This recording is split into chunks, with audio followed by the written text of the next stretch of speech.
Welcome back, adventurers. Welcome back. Thank you so much for joining in with me on my ride today.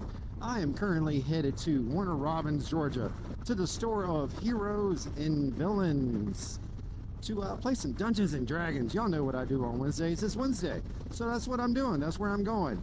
I'm gonna go play some Dungeons and Dragons tonight, where I'll be playing the turtle or the hare.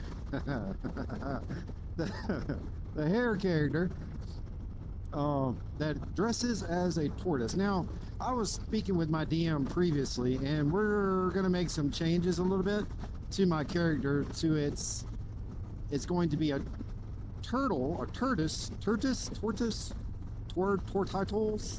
I don't know, a tortoise, right? With rabbit ears to match the image that I've been using in my channel's videos here lately. The Ninja Turtle with the rabbit ears. That's what we're going to go with. I want to mimic that on my table, so we're going to do that. We're going to switch my character around a little bit, which won't be any problem. Won't cause any big issues. I can manage everything I need to manage, and he won't have an issue with it. He's a really good DM. One of the top 3 DMs I've ever had. My favorite one was Nicholas Newell up in Decatur, Georgia. That's where we were. Then it would be James Almanza. Y'all know him. I refer to him as my brother, one of my good friends that I met here at Heroes and Villains over 10 years ago. I met James, and we've been hanging out and doing stuff ever since. Not a lot, because we live different lives, but you know, I love him. I love him, I love him, I love him. And if he needs me for anything, all he's got to do is call. The third favorite DM is Mr. Dustin. He is my current DM. And he's very flexible. He doesn't hold you to the scripture of the rule book. If you can make it sound legit, then he might be okay with it. You just have to try. It never hurts to try with him. So we're revamped my character, so I'll be telling y'all about him probably tomorrow. But sorry, I'm fighting some kind of upper respiratory thing. It is really getting its claws in me, but I'm gonna get it. Don't y'all worry, it's not gonna take me down. Now, I have a new series that I started the other night when I was doing a 360 editing training seminar with Mr. Ray Gregory, Motorbomb Virginia, Sick Bastard, and the gang, the Coffee Crew. I tried to get old Mac in there, but he got the notification a day late and $5 short. Go ahead, GMC.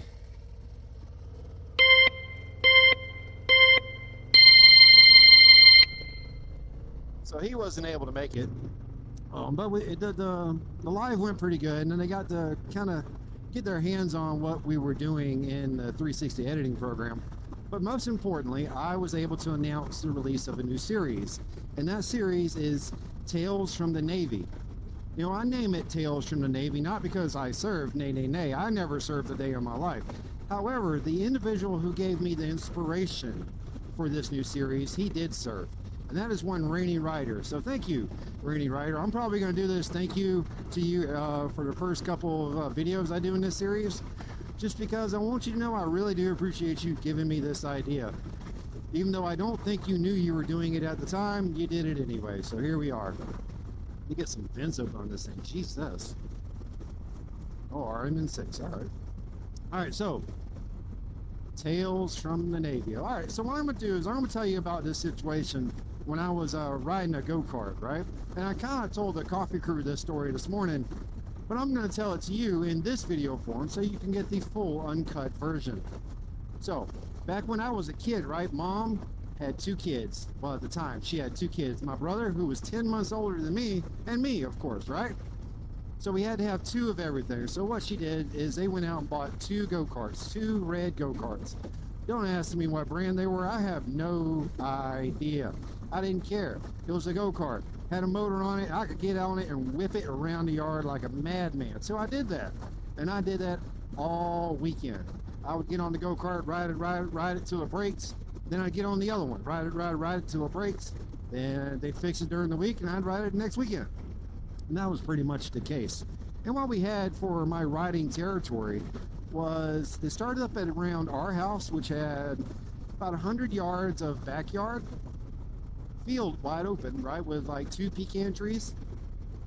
And then it went downhill for 100 yards to my grandmother's house.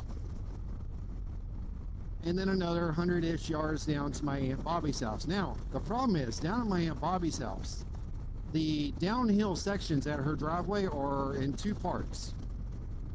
One, it has a very steep, high angle slope, probably 10 to 12 feet, maybe even 20 feet, sharp angle down, where it eventually goes down into a creek, right? Well, on the front side, you have a 3-foot vertical wall, and then it planes out right into the driveway. But you have that 3-foot, the 4-foot drop. Well, I say that, in all actuality, it's probably closer to 6 feet drop. So if you messed up and didn't turn or stop before you got to her driveway, you were going to drop anywhere between 10 to 20 feet down to her driveway, right? So I always kept that in the back of my mind. I didn't want to drop 30 feet down to her driveway. That did not seem like a good idea at all. So what I would do is I'd come hauling down through the front of the driveway, or for the front yards, right? From my yard to Granny's yard to my Aunt Bobby's yard. I'm flying down there, and I would turn a U, head towards her house, and finish the U going back up the other way. And I would either go that course, or I'd mirror it doing the other direction. Now, so I wouldn't have to worry about, you know, that 30 to 40 foot drop on her driveway. Yay! But one day something happened. I don't know if the grass was wet, or if the motor got hopped up on some LSD, or what was going on. But this go-kart was booking it that day. It was like a 2-stroke engine on steroids. It was screaming, right? I had to be going anywhere 85, 90 miles an hour down this hill. And then keep in mind, it's only like 500 yards worth of riding space. So, you know, I was coming down that hill fast. So once I realized I was about to hit that 40-foot drop, I jammed on the brakes and I cut that wheel, because I did not want to make that 50, 60-foot drop down to the bottom. That was no way I was going to do that. So I cut that wheel, jammed the brakes, and I had that thing going up on 2 wheels. We did good. We were doing great. I was holding 2 wheels, and I got to the part where I had to make that second right to finish the U-turn. And that's when the go-kart said, nay, nay, nay. That's not what we're doing today, my friend. No, no, no. And then we started cartwheeling, right? And keep in mind, I was going like 120 miles an hour on this go-kart when it started doing these cartwheels. So I did like 5 or 6 barrel rolls. Just flip-a-boom, flip-a-boom, flip-a-boom, flip-a-boom, like some you see out of a horror NASCAR film, right? Finally, I stopped tumbling and I crawled out from underneath the thing. Now, keep in mind, folks, keep in mind, this is before go-karts had roll bars and crash cages and all the other stuff. Hell, I'm not even sure if I was wearing a helmet. I'll tell you how long ago this was. Helmets might not have been a suggestion at that point. So I crawled out from underneath it. I was spitting teeth, spitting blood. My kidney had done popped out on one side, and I had to reach down there and scoop it up and shove it back into it was my left side. My left kidney's the one that popped out, right? Because I was doing the turn. And I had to grab it, shove it back in there. Luckily, we're in the south, so all of our yards are covered with ant beds, right? So I just reach into that ant bed, fire ants, right? You know what they're good for. So I grabbed them ants and put them on the wound to help close it up, which, you know, when the ants bite you, the antihistamines in your body, or the histamines in your body, cause a reaction to swell up and seal the wound, right? So that's what it did, and that saved my kidney from the accident. But I crawled out from underneath and did all that, right? And then I stood up, looked at that go-kart, and I said, this is the last time we're going to do that, right? And that go-kart looked at me and it said,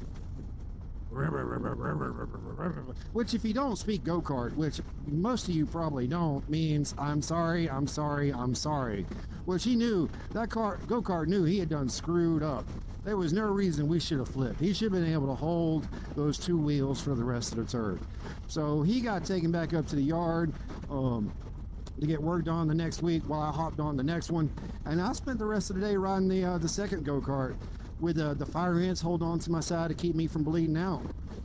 That was a pretty good day. I mean, all things considered. I destroyed a fire ant bed. I mean, so I know they weren't happy about that. Oh yeah, what do y'all think about that? Y'all like that? Y'all like that Tales from the Navy? I get the idea, like I said, from Rainy Rider. Now, Rainy Rider, I come across him at a Forgotten Angels campout. I think it was my very first Forgotten Angels campout is when I met Rainy Rider. And I've been enjoying him ever since, watching his channel, watching his lives, watching his videos, and enjoying his personality. Now, me and him have something in common, and that's the Forgotten Angels. We both support the Forgotten Angels. Now, what they do, the Forgotten Angels down in Tampa, Florida, is they take the young men and women that have been aged up and out of the foster care system. Now, what do I mean by up and out of the foster care system? It's quite simple. At the age of 18, you've aged up to 18, correct? Hey, dude, why are you stopping way back here? Are you turning? Are you turning?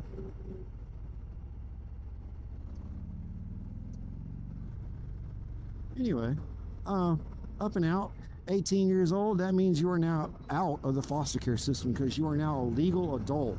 And as a legal adult, the state no longer takes care of you. You are on your own. So your foster parents give you your belongings in a trash bag, tell you hit the streets, get out of their house. You're no longer their problem. Well, so you hit the streets on your 18th birthday homeless. Well, now you're hopeless because your foster parents, the deeps they were, didn't give you any of the tools or strategies you need to be a functioning adult, one that contributes to society, or one that just knows how to find their happiness. They didn't give you any of that.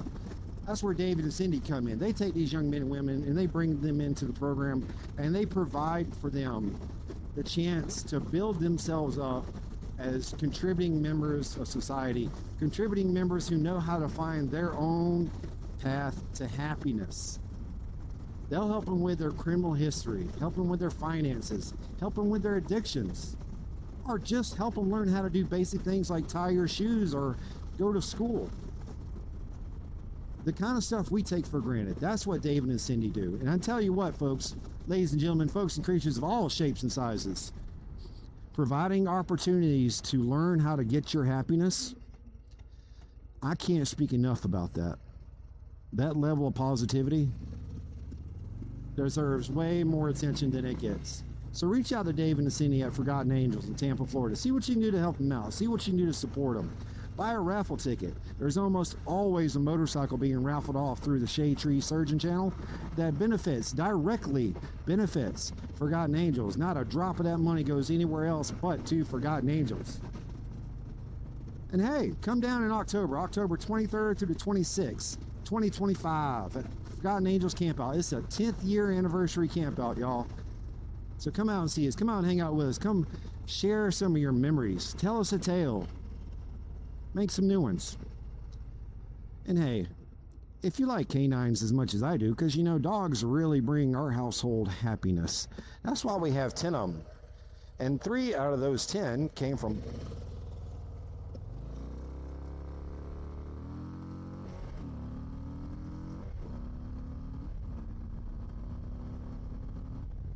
I do apologize for that, ladies and gentlemen, folks and creatures of all shapes and sizes. That old lady was not going to get out of the way quick enough for the traffic that was going to be coming up on us.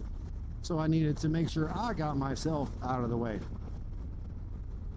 And I've timmed her down. All right, so we've adopted 3 of our dogs from Pawsome Southern Rescue in order. They are Cerberus, Twiggy, and now Whiskey.